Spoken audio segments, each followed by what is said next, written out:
अल्हम्दुलिल्लाह नहमदुहु व नस्तईनुहु व नस्तगफिरुह व नऊज़ु बिल्लाहि मिन शुरूरि अनफुसिना व मिन सय्यिआति अअमालिना मन यहदिहिल्लाहु फला मुज़िल्ल लहु व मन युज़लिलहु फला हादिय लहु व नशहदु अन्न सय्यिदना व मौलाना मुहम्मदन अब्दुहु व रसूलुहु अम्मा बअद फ़अऊज़ु बिल्लाहि मिनश शैतानिर रजीम बिस्मिल्लाहिर रहमानिर रहीम या अय्युहल्लज़ीना आमनू अतीउल्लाह व अतीउर रसूल व उलिल अम्रि मिनकुम सदक़ल्लाहुल अज़ीम व क़ाल अन्नबिय्यु सल्लल्लाहु अलैहि वसल्लम तरक्तु फ़ीकुम अमरैन लन तज़िल्लु मा तमस्सक्तुम बिहिमा किताबल्लाहि व सुन्नत नबिय्यिहि औ कमा क़ाल अलैहि सलातु वस्सलाम। सभी हज़रात दुरूद पाक पढ़ लीजिए। अल्लाहुम्मा सल्लि अला सय्यिदिना मौलाना मुहम्मदिन व बारिक व सल्लिम या रब्बि सल्लि व सल्लिम दाइमन अबदा अला हबीबिका खैरिल खल्क़ि कुल्लिहिम। मेरे भाइयों, बुजुर्गों और दोस्तों, अल्लाह रब्बुल इज़्ज़त का हम पर बहुत बड़ा फ़ज़्ल और करम है कि अल्लाह रब्बुल इज़्ज़त ने हम सबको इंसान बनाया और इंसान बनाने के साथ साथ अल्लाह रब्बुल इज़्ज़त ने ईमान की दौलत अता की और फिर अल्लाह रब्बुल इज़्ज़त ने और फ़ज़्ल करम किया कि हम सबको हज़रत मोहम्मद सल्लल्लाहु अलैहि वसल्लम की उम्मत में पैदा किया। मेरे भाइयों, बुजुर्गों और दोस्तों, अल्लाह रब्बुल इज़्ज़त ने इंसानों को यहाँ पर इस दुनिया के अंदर चंद दिनों के लिए भेजा है। इस दुनिया के अंदर कोई बसने नहीं आया। यही मिट्टी, यही ज़मीन जो जहाँ है वहीं पे है, लेकिन इस पर बसने वाले आते गए और यहाँ से जाते रहे और क़यामत तक ये ज़मीन जहाँ है, जिस जगह है वहीं रहेगी और लोग आते और जाते रहेंगे। हमसे पहले लाखों करोड़ों लोग आए, जब जिसका वक्त हुआ आया, जब जिसका वक्त पूरा हो गया यहाँ से चला गया। ऐसे ही आज हम लोग हैं, जब हमारा भी वक्त पूरा होगा तो हम भी इस दुनिया के अंदर नहीं रहेंगे, चले जाएंगे। फिर हमारे बाद भी लाखों करोड़ों लोग आएंगे क़यामत तक। तो मेरे भाइयों, बुजुर्गों और दोस्तों, इन बातों से ये बात हमें समझ में आई कि इस दुनिया के अंदर कोई बसने नहीं आया, बल्कि वक्ती तौर पर थोड़े दिनों के लिए आया है, फिर इसको यहाँ से चले जाना है। इस थोड़े से वक्त को हम और आप ज़िंदगी कहते हैं। अब किसी की ज़िंदगी 60-70 साल, 80 साल, 90 साल की हो जाती है। कोई बचपने में चला जाता है, कोई जवानी में चला जाता है। गोया कि जब जिसका वक्त पूरा होता है वो आता है और जब जिसका वक्त होता है आता है, और जब जिसका वक्त पूरा हो जाता है वो इस दुनिया से चला जाता है। असल मेरे भाइयों, बुजुर्गों और दोस्तों, जो ज़िंदगी है वो आखिरत की ज़िंदगी है, वो कभी ख़त्म होने वाली नहीं है, बल्कि वहाँ हमेशा हमेशा रहना है। ना वहाँ बुढ़ापा है, ना कोई वहाँ पर, अगर आदमी अच्छे अमल करके जाएगा तो ना वहाँ कोई गम है, ना कोई यहाँ पर परेशानी और फिक्र है। जब आदमी अच्छे अमल करके जाएगा तो अल्लाह रब्बुल इज़्ज़त उसको जन्नत में डालेंगे, और जब आदमी अल्लाह के हुक्मों को तोड़कर अल्लाह और उसके रसूल के नाफरमानी करके जाएगा यहाँ से, तो अल्लाह रब्बुल इज़्ज़त को उस जहन्नम में डालेंगे।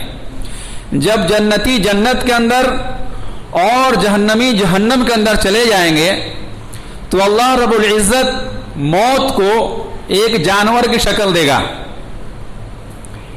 एक जानवर की शक्ल देकर अल्लाह रब्बुल इज्जत उसको भी मौत दे देंगे और ऐलान किया जाएगा कि ऐ जन्नत में रहने वालों और ऐ जहन्नम में रहने वालों, मौत को भी मौत दे दी गई, अब यहां मौत नहीं आएगी।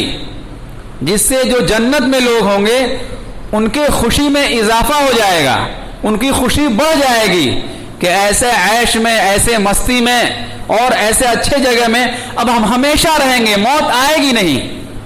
और जो जहन्नम में लोग होंगे, अल्लाह के नाफरमान लोग, उनका परेशानी और बढ़ जाएगा कि अब दुनिया में तो होता था कि जिसके ऊपर ज्यादा परेशानी आई, ज्यादा तकलीफ आई, तो इस बदन के ऊपर एक लिमिट है, बॉडी पर एक लिमिट है कि इतना ये बर्दाश्त कर सकता है। उससे जब ऊपर तकलीफ जाती है तो आदमी की मौत आ जाती है, आदमी मर जाता है। लेकिन जहन्नम के अंदर जब ये फैसला हो जाएगा, मौत को भी मौत दे दी जाएगी, तो वहां के जो जहन्नमी होंगे उनकी परेशानी बढ़ जाएगी। और हमारा क्या होगा? अब तो यहां सिर्फ अजाब ही अजाब है, मौत भी नहीं आएगी। तो मेरे भाइयों, बुजुर्गों और दोस्तों, इन बातों कहने का मतलब यह है कि उन सब चीजों की तैयारी के लिए अल्लाह ने आजमाइश और इम्तिहान के लिए कि कौन अच्छा अमल करता है, कौन बुरा अमल करता है, फिर उसी एतबार से फैसला होगा आखिरत में। इस दुनिया की जिंदगी में हमें और आपको पैदा किया। दुनिया की जितनी चीजें हैं, दुनिया के अंदर जो भी अल्लाह रब्बुल इज्जत ने चीजें बनाई, उसके बारे में कहा गया है कि ये दुनिया की चीजें नफा उठाने के लिए हैं। यानी तुम दुनिया में हो तो तुम्हारी जरूरत पड़ सकती है, कपड़े की जरूरत, खाने पीने की जरूरत, मकान की जरूरत, लोहा की जरूरत और न जाने कितनी चीजें हैं। जिस चीज की जरूरत है, अल्लाह रब्बुल इज्जत ने कुरान में इरशाद फरमाया कि इंसानों की जरूरत के लिए जो भी चीजें हैं, मैंने एक मुतअय्यन मिकदार में उसको पैदा कर दिया है।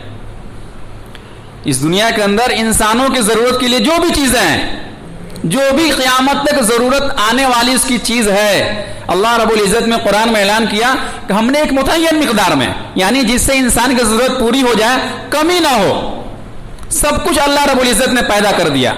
हाँ, जैसे जैसे जिस चीज की जरूरत होती है, अल्लाह रब्बुल इज्जत इंसान के अकल से उसका पर्दा हटला देते हैं और वो चीज सामने आ जाती है।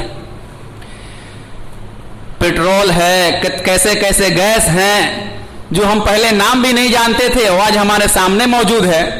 तो वो जो भी चीजें अल्लाह रब्बुल इज्जत ने उसको पहले ही पैदा कर दिया था, लेकिन पिछले जमाने के लोगों को उसकी जरूरत नहीं थी, तो अल्लाह रब्बुल इज्जत ने पर्दा डाल रखा था। इस जमाने में उसको जरूरत पड़ी, अल्लाह रब्बुल इज्जत ने पर्दा हटा दिया। तो कहीं गैस निकल रहा है, कहीं पेट्रोल निकल रहा है, कहीं कुछ निकल रहा है, कहीं कुछ निकल रहा है, कहीं कुछ निकल रहा है। ऐसे ही क़यामत तक आने वाले लोगों के लिए इस दुनिया के अंदर अल्लाह रब्बुल इज्जत ने हर चीज रख दिया है। तो इसके बारे में अल्लाह रब्बुल इज्जत ने इरशाद फरमाया कि दुनिया की चीजें जो भी हैं, हमने इंसानों को नफा उठाने के लिए पैदा कर रखा है। यहां से उसको कोई ले जाने वाला नहीं है। जमीन है, जायदाद है, दौलत है, सोना है, चांदी है, और भी इस दुनिया पे जो भी चीजें हैं, उससे आप फायदा उठा सकते हैं।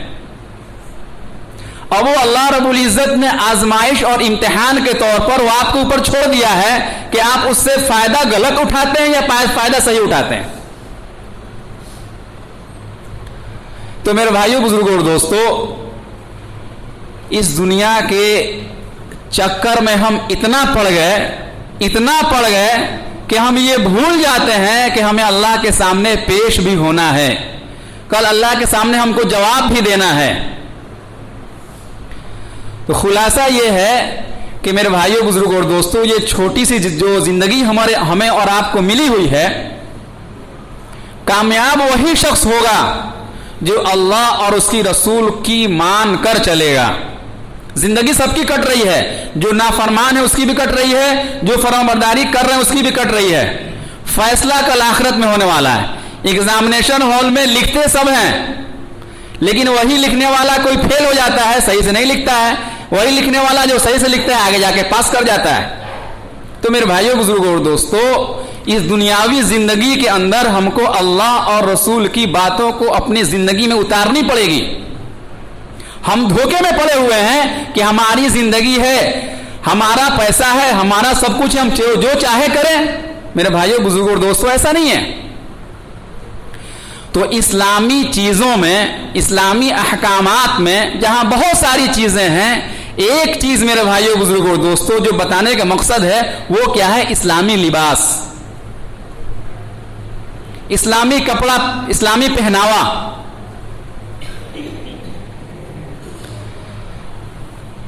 हम और आप क्या समझते हैं कि नमाज पढ़ लेना, रोजा रख लेना, कुरान की तिलावत कर लेना, ज़कात अदा कर देना, हज कर लेना, बस यही इस्लाम है। मेरे भाइयों, बुजुर्गों और दोस्तों, ये इस्लाम की एक हिस्सा है, एक चीज है। यही इस्लाम नहीं है, ये भी इस्लाम है। इस्लाम के अंदर 72 शोबे हैं, तिजारत, बिजनेस, सियासत, ये सब बहुत सारी चीजें हैं। वो सब के सब हमको इस्लाम के दायरे में करना है। तो उन चीजों में एक चीज जो आज बयान करनी है, बात करनी हो, क्या है? शरई लिबास, इस्लामी पहनावा।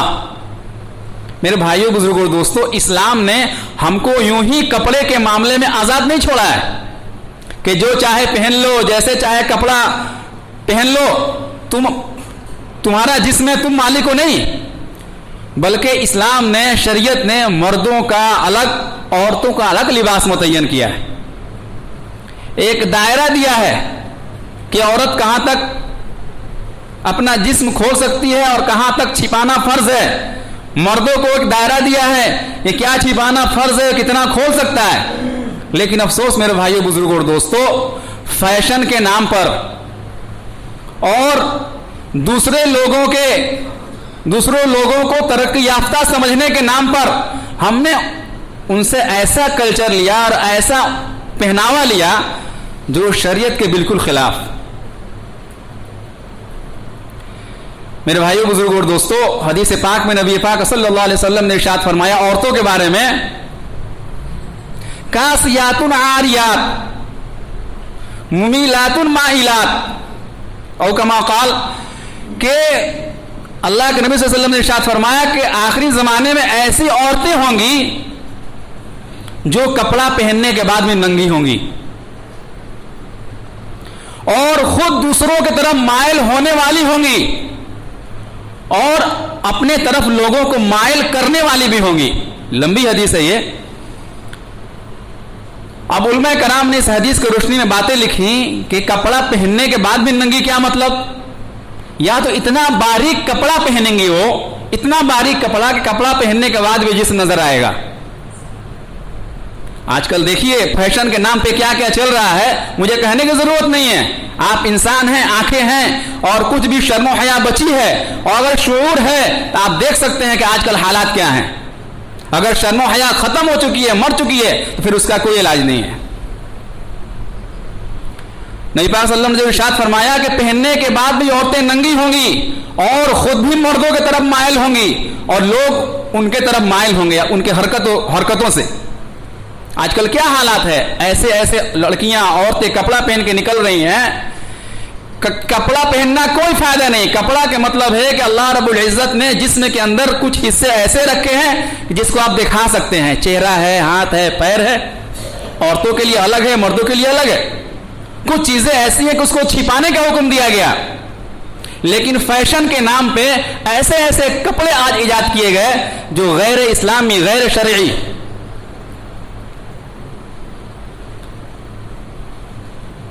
हदीस का एक मतलब यह हुआ कपड़ा पहनने के बाद नंगी होने का मतलब कितनी बारीक कपड़ा पहनेंगी कि उनका बदन झलकेगा, अंदर का बदन दिखाई देगा। दूसरा मतलब यह है कि इतना चुस्त और फिटिंग कपड़ा वो औरतें पहनेंगी कि जो उनका सतर है, जो छिपाने वाली चीजें थी, वो कपड़ा पहनने के बाद भी जाहिर होगा और झलकेगा, पता चलेगा कि उनका शर्मगाह क्या है।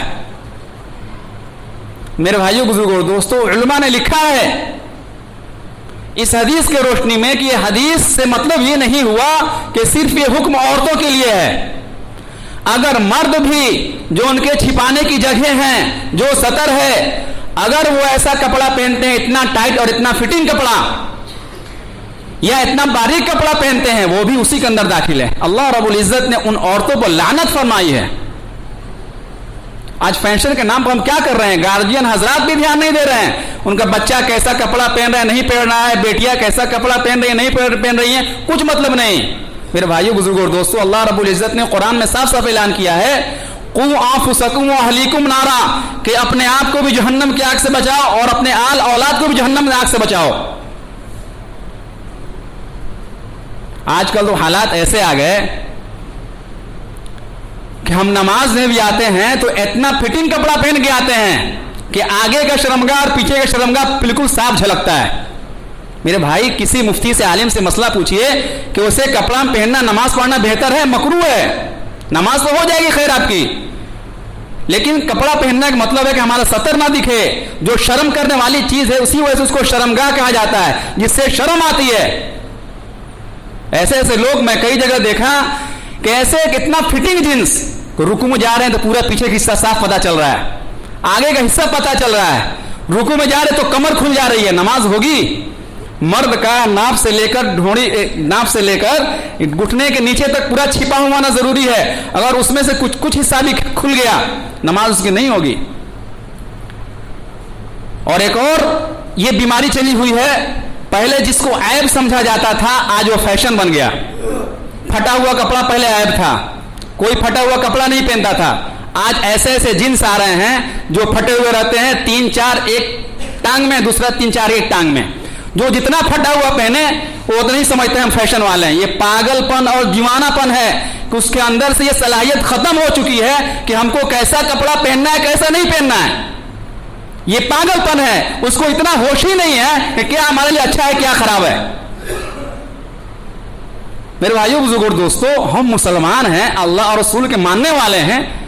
क्या अल्लाह के रसूल ने हमें कोई हिदायत नहीं दी कपड़े के बारे में? क्या अल्लाह और उसके रसूल ने कुछ हमें नहीं बताया कैसे लिबास पहनना है? यूरोप के फैशन के चक्कर में, हीरो के चक्कर, फैशन के चक्कर में जो भी लिबास आ रहा है पहन रहे हैं। और एक और बीमारी चली हुई है, अच्छे अच्छे लोग, बड़े बड़े लोग हाफ पैंट पहने घूम रहे हैं। मैं बोलता हूं हाफ पैंट जो पहन रहे हैं वो हाफ माइंड लोग हैं, उनका दिमाग खत्म हो चुका है। उनको ये भी नहीं पता कि हाफ पैंट हमारे लिए जायज है कि नहीं। हाफ पैंट पहन रहे, टखना नजर आ रहा है, खुद भी आप गुनहगार हैं, जो लोग देख रहे हैं आपको वो भी गुनहगार हो रहे हैं। ये कहां की इंसानियत है भाई? अल्लाह रब्बुल इज्जत ने शर्मगाहों की हिफाजत के लिए ऐसा मुनज़्ज़म इंतजाम किया है कि जानवरों के ऊपर कपड़ा नहीं है, वो कपड़ा नहीं पहनते हैं जानवर, लेकिन अल्लाह रब्बुल इज्जत ने जो भी जानवर बनाया उनके शर्मगाहों को खाली नहीं छोड़ा, उनके ऊपर पूंछ बना दिया। मुर्गियों के, चिड़ियों के ऊपर दूम बनाया ताकि उनके शर्मगाह न दिखाई दे। लेकिन हम इंसान होने के बावजूद, अकल होने के बावजूद, अल्लाह रब्बुल इज्जत ने एक समझ दिया, अकल दी, इसके बावजूद हम पागलों की तरह कोई हाफ पैंट पहन रहा है, कोई ऐसा कपड़ा पहन रहा है कमर दिख रहा है। क्या सब ये फटा जींस, फटा कपड़ा, ये फैशन है। जो चीज ऐब था वो गैरों ने हमारे ऊपर फैशन बना दिया। और हम कैसे मतलब अधमरे मुसलमान हैं कि जो भी कुछ आ रहा है ना देख रहे हैं ना कुछ कर रहे हैं, हाँ फैशन फैशन फैशन। मेरे भाइयों बुजुर्गों दोस्तों, हम मुसलमान हैं, अल्लाह रसूल ने हमें एक शरीयत दी, एक मुनज़्ज़म निज़ाम दिया, उसको तो फॉलो नहीं करते हैं और उम्मीद लगाए बैठे हैं कि हम जन्नत में सबसे पहले जाएंगे।